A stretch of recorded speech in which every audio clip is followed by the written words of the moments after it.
Hola, ¿qué tal? Muy buenas tardes, soy Ana Elena González del Centro de Estudios Mexicanos y en esta ocasión es un enorme gusto para mí presentar a la doctora Blanca Gutiérrez Galindo, que visita la sede de UNAM Reino Unido. Ella es profesora de Teoría del Arte y Arte Contemporáneo en la Facultad de Artes y Diseño de la UNAM y este año recibió el Premio Nacional de Investigación en el área de artes de la UNAM. Ha publicado varios artículos sobre arte alemán de la posguerra, en particular sobre los artistas Joseph Beuys y Bernhard Heissig. En 2017 editó una antología con contribuciones de estudiosos internacionales sobre los pintores de la antigua Alemania Oriental. En la Universidad de Heidelberg publicó el libro En la República Democrática Alemana, la pintura es más alemana, el arte de la Alemania socialista después de la unificación. Ha sido invitada como oradora y profesora en universidades de España, Brasil, Chile y Ecuador, y fue investigadora invitada en el Museo Histórico Alemán de Berlín, en Alemania. Recientemente realizó una investigación sobre las iniciativas artísticas producidas en relación con el caso de la desaparición forzada de 43 estudiantes de la Escuela Normal Isidro Burgos en Ayotzinapa, México. Su investigación actual se refiere a la relación entre las artes visuales y los derechos humanos. Y en esta ocasión vamos a hablar acerca del arte en la universidad. Tema sin duda fascinante y que presenta muchos dilemas de los cuales nos hablará la doctora Blanca Gutiérrez Galindo. Muy bienvenida, Blanca. ¿Nos puedes platicar un poco acerca de por qué es un tema el arte en la universidad? Bueno, es un tema que resulta problemático porque a partir de la incorporación de las escuelas de arte, no solo en México, sino también en otras partes del mundo, a las universidades, se modificaron las formas de enseñanza y las formas de evaluación de los resultados en términos de producción de conocimiento. Este es un problema que, digamos, en nuestra escuela ha ocupado la atención de la comunidad de la Facultad de Artes y Diseño desde hace unos 20, 30 años, bueno, 20 años más o menos, más claro, pero que viene de tiempo atrás, en el sentido en que al haber sido incorporada la escuela, en ese entonces Escuela Nacional de Artes Plásticas a la universidad, se aplicaron los parámetros de la enseñanza y a la enseñanza de las artes, a la investigación y a la difusión, que estaban previamente establecidos para las humanidades y las ciencias, ¿no? Y esto ha resultado en un problema porque lo que no se ha logrado aclarar por parte también de nuestra propia comunidad es la singularidad de la práctica. Es decir, se pide dentro del régimen universitario institucional, se solicita a los estudiantes de artes visuales que, por ejemplo, demuestren su capacidad de producir conocimiento en el arte a través de la publicación de artículos o a través de la realización de tesis escritas, ¿no? Si bien esto, digamos, puede pensarse que beneficia la formación de los artistas, porque es una práctica que tiene que ver con la lectoescritura y con la investigación bibliográfica, no siempre, o digamos, no respeta la singularidad del arte, que tiene una historia de formas de ser comunicado que va desde los manifiestos hasta el ensayo, la escritura sobre los procedimientos artísticos, etc. ¿no? Entonces, bueno, es un tema que resulta importante y que es un tema que, como digo, ha ocupado a la comunidad y creo que en la actualidad o en estos momentos los jóvenes que han tomado relevo de la Facultad de Artes y Diseño están tratando de puntualizar y de avanzar en ese sentido. ¿Nos podrías hablar un poco acerca de los orígenes de este contacto, ¿no?, entre una práctica artística y el ámbito académico, propiamente, hablando de cuándo se empieza a regular la producción artística? Una cosa es regular y otra cosa es la enseñanza, o cuáles son las líneas sutiles que van demarcando un tipo de práctica artística. Bueno, el asunto es que, digamos que el desarrollo de la práctica de las artes va, bueno, pues, por un lugar común, pero estrechamente relacionado con el desarrollo histórico, ¿no? Por ejemplo, en las tecnologías, la materialidad de las obras está determinada siempre por los avances tecnológicos, pero también por ciertas ideologías y relaciones de poder. Y entonces, digamos que hasta, no sé, se puede decir que hasta antes del 68 en México, creo que el momento 68 es importante en la Escuela Nacional de Artes Plásticas o la Facultad de Artes y Diseño, y también en la Esmeralda. Es decir, el 68 es un momento de ruptura que no es exactamente de ruptura, quiero decir, en la enseñanza, en la concepción de los estudiantes y los artistas de su propia, de qué es el arte y cuál es el sentido que tiene la sociedad. O sea, hablamos del 68, aunque los cambios y las transformaciones ya venían desde antes, ¿no?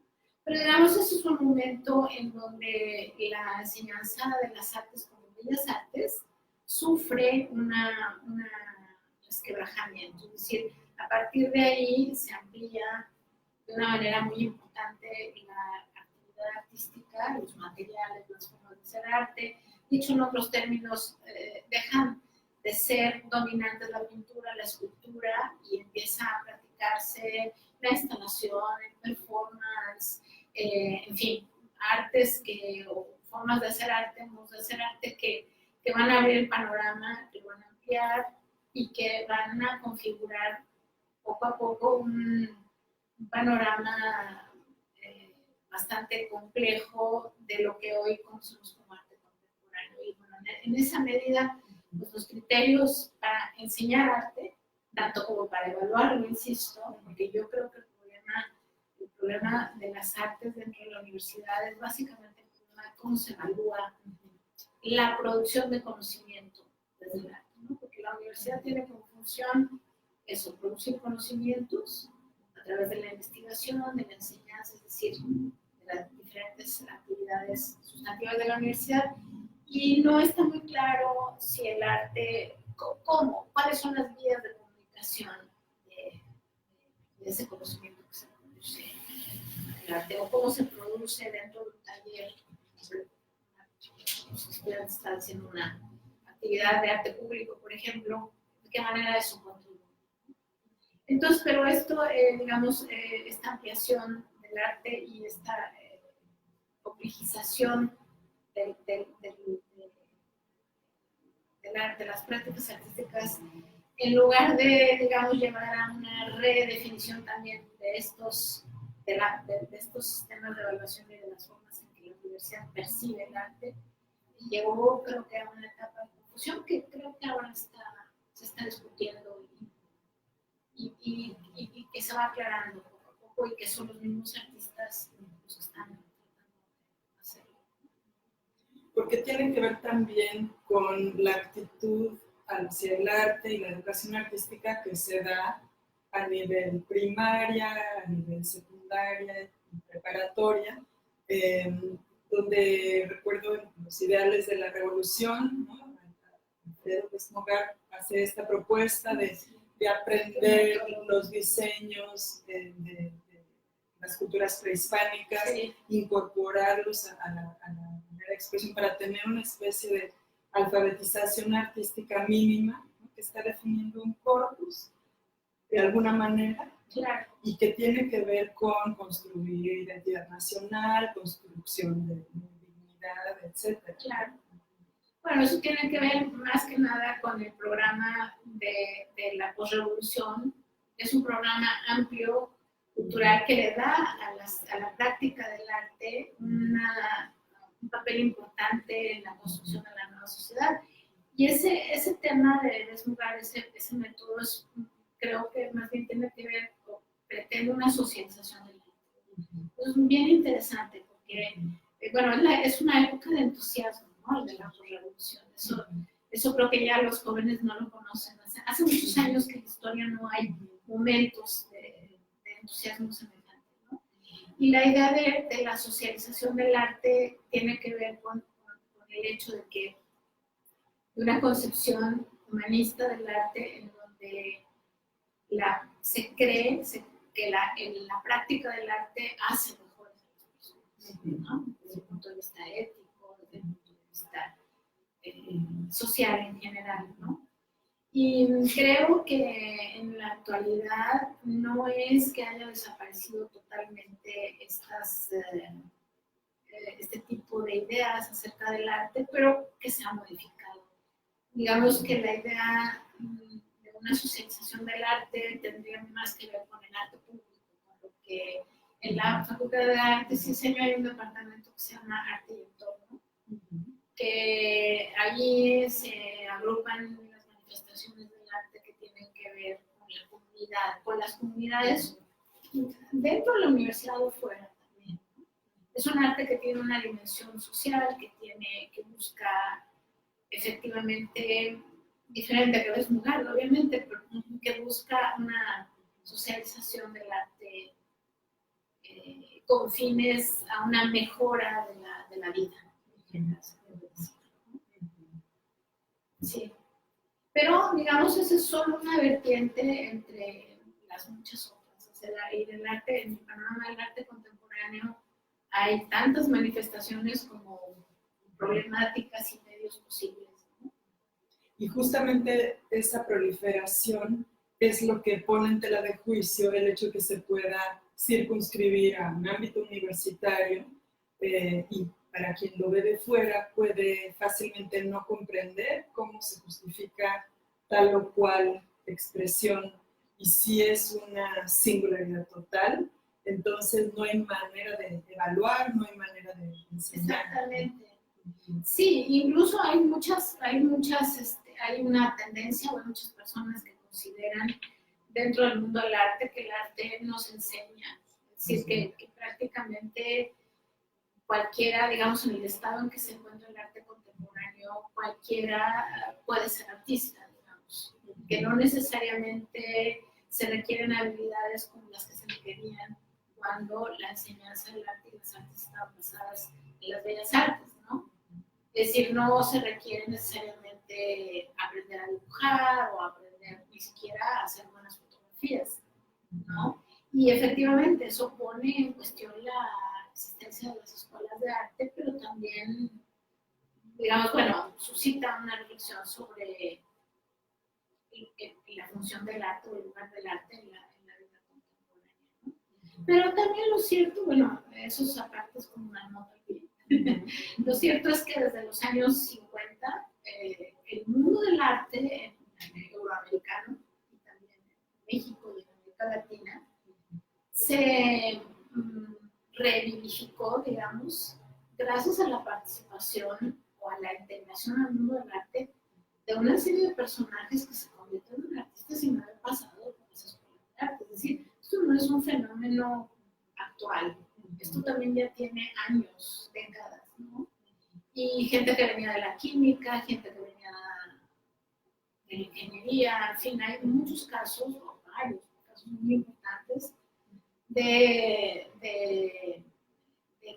artistas importantes que han hecho contribuciones importantes al arte que no pasaron por escuelas de bellas artes, ¿no? Entonces, ¿cómo se puede alentar a los estudiantes a que ingresen a los estudios profesionales, a la universidad, en arte?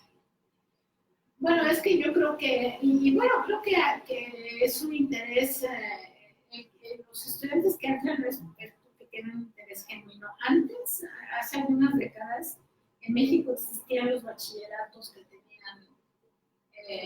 la opción arte y existía, todavía existe en la UNAM, pero estaba pensando más bien en mencionar esto en los bachilleratos de IMBA, estos bachilleratos que eran especializados vocacionales. Creo que, y donde se entrenaba de algún modo, se introducía a los estudiantes en la práctica, insisto, en las bellas artes, ¿no? En cualquiera de las bellas artes, danza, teatro, música, pintura, escultura, ¿no? Y creo que ahora muchísimos estudiantes que entran a las escuelas de educación superior artística, que por cierto en México en los últimos años han proliferado. Yo creo que hay más de 300 escuelas de artes a nivel profesional superior.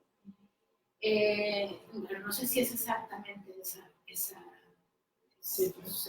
cifra, pero digamos, son muchísimas las escuelas. Entran por un interés propio que no necesariamente pasa por la opción vocacional, es decir, por esto de la vocación hacia el arte.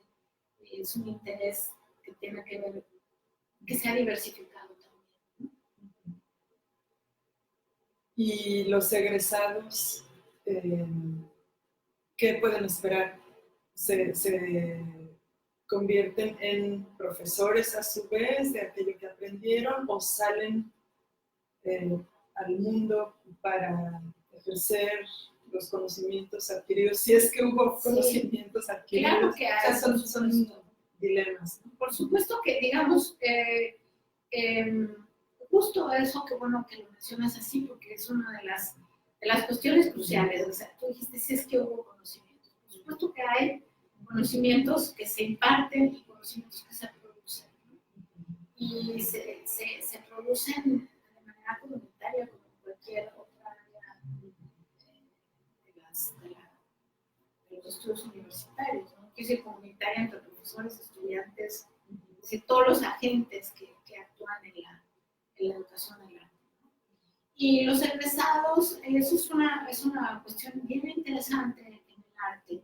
Normalmente el éxito de una escuela, hace algunos años todavía el éxito de una escuela se medía por la cantidad de egresados que eran famosos, que alcanzaban el mundo, el top, ¿no? La fama, ¿no?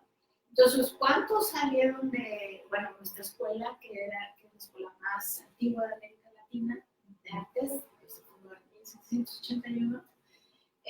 Bueno, pues prácticamente todos los artistas importantes de la escuela, de la historia del arte en México pasaron por ahí. Después, en los años, desde los 40, creo, se fundó la Esmeralda y empezaron también a salir artistas importantes. Pero digamos que también las formas de ejercer el arte en la sociedad también se han diversificado. Y yo considero que son, digamos, tan importantes los artistas que venden el jardín del arte de los domingos, que son egresados de las escuelas de arte, la mayoría de ellos, como los artistas que se ponen aquí en la Tate Gallery, cualquier otro lugar importante del mundo, ¿no? Entonces hay una amplia gama.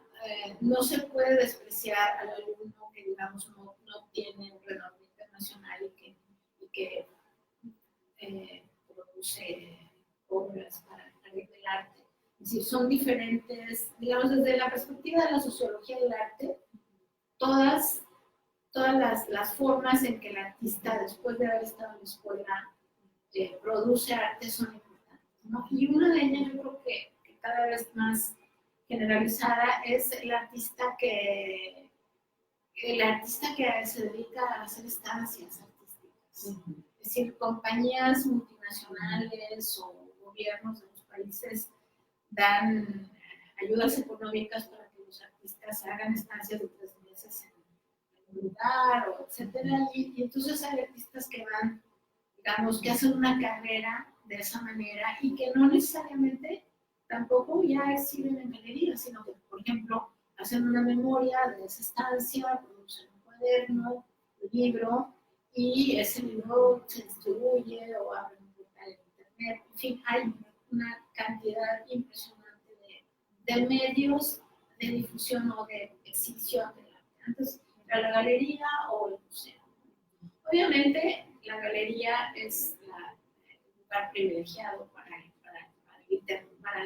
un arte que se quiere tener una relación más estrecha con la economía.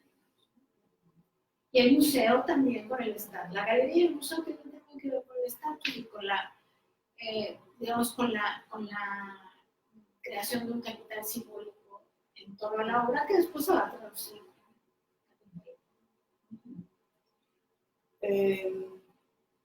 Volviendo un poco al punto de los conocimientos adquiridos, me imagino que parte de esos conocimientos tiene que ver con la historia, ¿no? La historia del arte como un catálogo, vamos a llamarlo así, de modelos de lo que se ha hecho y a partir de los cuales pueden aprender. Pero los matices son muy distintos, ¿no? Porque entre ser historiador del arte, ser crítico de arte, ser artista, hay distintas vertientes. ¿No? Bueno, muy interesante esta pregunta, este comentario que haces, porque realmente también ahí las cosas han cambiado. Y quienes trabajamos en las escuelas de arte nos enfrentamos también a un momento muy crítico, es decir, ¿qué enseñar y desde dónde? Creo que cada vez menos o cada vez más, de unos 30 años para acá, estamos frente a una generación de artistas, unas generaciones de artistas que son artistas sin conocer la historia del arte. Es decir, tú lo que mencionabas es un poco la enseñanza tradicional de que los artistas tenían incluso que copiar, los pintores, los escultores tenían que copiar a los grandes maestros, ¿no? Y de preferencia ir a los museos, como aquí a National Gallery, Caballete. No es así, es decir, esto es un fenómeno también interesantísimo porque son generaciones de artistas que pueden perfectamente producir obras importantes sin conocer la historia del arte. Y eso para, por ejemplo, para gente como yo, que digamos somos mayores de edad, te formaste en una tradición donde la historia resulta muy importante, donde la clave prácticamente de todo es el conocimiento del pasado, resulta un poco chocante y bueno, como digo, resulta un desafío como profesor decidir que, por ejemplo, en una clase que no sea arte contemporáneo, pues la periodización, pero digamos en una clase que no sea así, decidir que incluso en arte contemporáneo han proliferado tanto, hay tantos artistas, digamos, la incorporación, por ejemplo, de Oriente a la historia del arte, lo que explicar. Pero bueno, volviendo a la pregunta, es muy importante, como nunca en la historia hay artistas hoy en día que no necesitan ni ir a las escuelas o aún, si van a las escuelas, no necesitan conocer los modelos, conocer a los artistas de la tradición. Ni siquiera de su propia tradición, quiero decir, alguien que haga, no sé, objetos, conocer a los artistas que desde los años 60 para acá. Entonces, ¿qué conocimiento es el que adquieren? Bueno, la técnica, hablamos otra vez de arte todo, como técnica. no, hay todo. Es decir, justo, bueno, esa es la riqueza de una escuela y más también una escuela de artes dentro de la UNAM que, bueno, yo pienso que el arte es un lugar de intersección de muchas prácticas, de muchos saberes, de muchos conocimientos, ¿no? Es decir, un artista mientras, si sabe técnica está bien, pero realmente si no sabe técnica, pero entiende antropología y su proyecto tiene que ver con alguna cuestión comunitaria, etcétera, entonces puede llevarlo a cabo. Es decir, los conocimientos, bueno, hay unos planes de estudio y, bueno, por supuesto que se enseña pintura, escultura, fotografía, es decir, esas son las bases, los puntos de partida, pero los proyectos, conforme se van complejizando, requieren de otro tipo de disciplinas que o bien la escuela puede cubrir con las materias que sean teóricas, etcétera, pero que si no, para eso está la universidad con diseño industrial, con filosofía, con sociología, etcétera. Y el arte contemporáneo cada vez tiene más que ver con esas disciplinas sin diluirse en esas disciplinas. Lo que cada vez es más interdisciplinario. Y no solo es cada vez más interdisciplinario, cada vez se asume, eso es muy importante. Es decir, hay una autoconciencia por parte de los artistas de que no basta saber teoría, es necesario ir a otras disciplinas. Entonces yo creo que es un momento muy emocionante de la formación de los artistas, tanto por los dilemas y las problemáticas, pero también por las posibilidades. Y más, insisto, en una universidad como la UNAM, que tiene toda esta, que brinda todas estas posibilidades de estudio, ¿no? De adquisición de conocimientos. Y yendo por ese mismo camino, el papel de la ciencia y la tecnología, hasta dónde las escuelas de arte o la Facultad de Artes y Diseño de la UNAM se está viendo cada vez más obligada a entrenar en ciencia y tecnología para la producción de cierto tipo de arte. Sí, sí, por supuesto. O sea, en ese ámbito hace falta que la Facultad de Artes y Diseño tuviera un empujón más fuerte, mayor apoyo, mayor, de verdad, porque bueno, es toda una vertiente muy, muy importante del arte contemporáneo, que tiene que ver con la tecnología, con la robótica, en fin, con la biología, con la nanotecnología. Y bueno, nuestra escuela es una escuela que tiene una tradición. Esa tradición es ser una academia. Es decir, no en un sentido puede sonar peyorativo, pero ¿qué quiere decir? Nosotros tenemos la tradición justo de la técnica de buenos escultores, buenos grabadores, y bueno, eso tiene ventajas y desventajas, y un poco la desventaja es que no nos ha permitido, ahí el pasado pesa un poco, ¿no? Que no ha permitido justo ustedes en las tecnologías, pero yo he tenido estudiantes que han trabajado con el departamento de robótica de ingeniería en la UNAM, en fin. Es decir, ahí, insisto, el asunto es que la escuela está ahí y al estar dentro de la universidad, dependiendo del proyecto, los estudiantes pueden vincularse con otras. Y, por ejemplo, en el caso de este estudiante que tuvo vínculos con robótica, fue sumamente interesante porque la interacción entre artistas e ingenieros es algo que también forma parte de la historia del arte y que en este caso fue realmente muy enriquecedor y bueno, pero ciertamente ahí nada más agregar que sí que hace falta mayor apoyo quizás para la escuela de tener un departamento realmente de tecnologías avanzadas para que esa vertiente del arte despunte con mayor contundencia.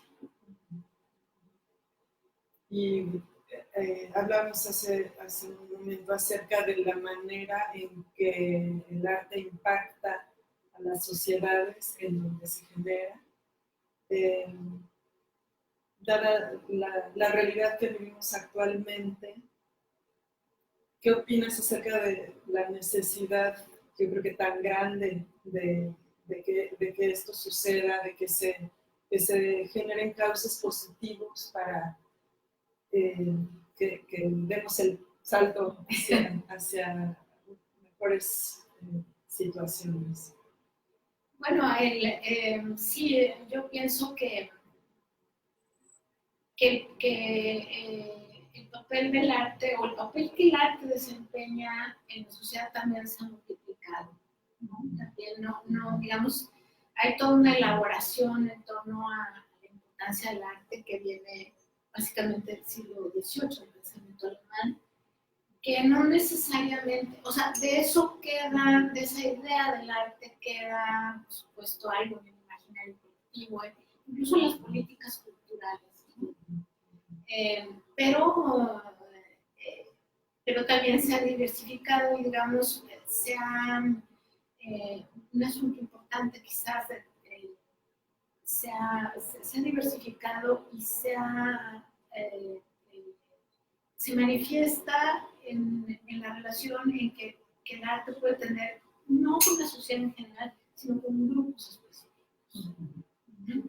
En ese sentido digo que se ha diversificado. ¿Algunos ejemplos? Bueno, por ejemplo, todo lo que es el arte socialmente comprometido, el arte público, no necesariamente son actividades o proyectos que impacten de manera general, sino que impacten en una comunidad, que es la comunidad en la cual tiene lugar, por ejemplo, ¿no?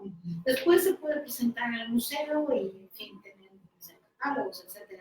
Pero aún el arte del museo no impacta de manera general. Voy a poner un ejemplo que me parece muy importante, pero que es una obra que ha tenido un impacto mediático mucho mayor, que es la obra de un artista chino, Ai Weiwei, que se presentó, hace poco se acaba de retirar la exposición en el Museo de Arte Contemporáneo de la UNAM, una exposición muy interesante, muy acertada, donde Ai Weiwei realiza una especie de mural, bueno, es en torno a los 43, a la desaparición de los 43 estudiantes, están en internet, etcétera, la obra muy interesante. Bueno, esta obra ha tenido una difusión y probablemente muy importante, y probablemente tenga un impacto mayor en diferentes ámbitos sociales, obviamente no en todos, ¿no?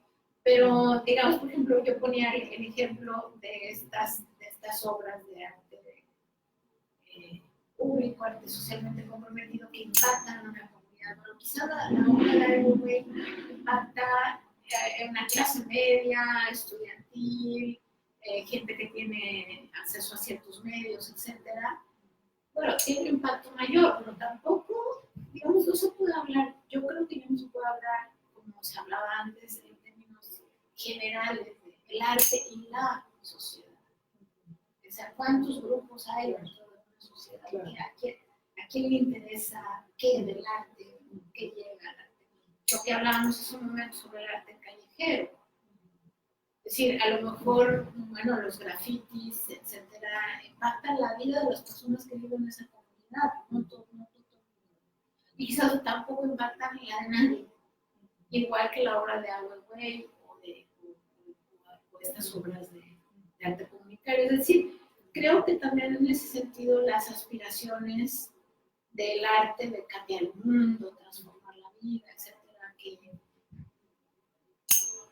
que lo dotaban como de un poder, una potencia superior, creo que también en los artistas y quienes elaboran los discursos sobre el arte también se han modificado.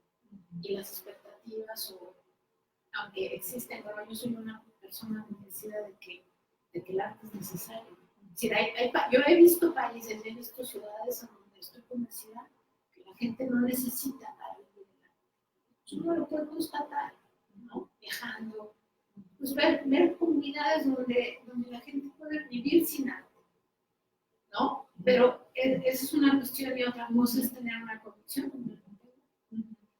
una convicción de que el arte es necesario porque es un lugar todavía, como hace rato decía, de intersección social, pero también un lugar donde se pueden enunciar cosas que no se pueden enunciar desde la ciencia, desde las humanidades, desde la publicidad, desde la industria cultural. Es un lugar donde todavía existe la posibilidad también de disentir. Sí. Me cuesta trabajo imaginar esto que decías, porque me gusta pensar que podemos ir hacia una concepción del arte como un derecho humano, ¿no? Que tiene que ver con el derecho a la educación, por ejemplo, a saber leer y escribir, una alfabetización artística, como decías, todo mundo teniendo herramientas para tener una expresión cuando lo necesite, ¿no? Sí. Y que siempre que se considere también algo que se puede proporcionar en un ámbito escolar, en un ámbito académico, ¿no? Sí, sí, eso que mencionas es muy importante y muy actual. Es decir, efectivamente el discurso se ha transformado de esta potencia que se le atribuyó en el siglo, finales del siglo XVIII al arte, a la idea de que el arte y el contar con las herramientas para una expresión y una comunicación social es importante como derecho humano, es fundamental. Es decir, ahí tú ves un cambio. Y esta idea está cada vez más, digamos, difundida. Y la idea no es tanto el arte como derecho humano, sino el derecho a la cultura. Es lo que digamos, de algún modo. Y eso también resulta interesante, porque la gente que está trabajando, los grupos que trabajan en este sentido, conciben más al arte, ¿no? como cultura, es decir, como una producción en términos generales de una sociedad, que como la producción de un individuo excelso y irrepetible, un genio, digamos, como se pensaba en el siglo XVIII. Entonces, bueno, lo que se ve, digamos, lo que podemos decir es que he tratado un poco como de platicar aquí contigo y con el auditorio.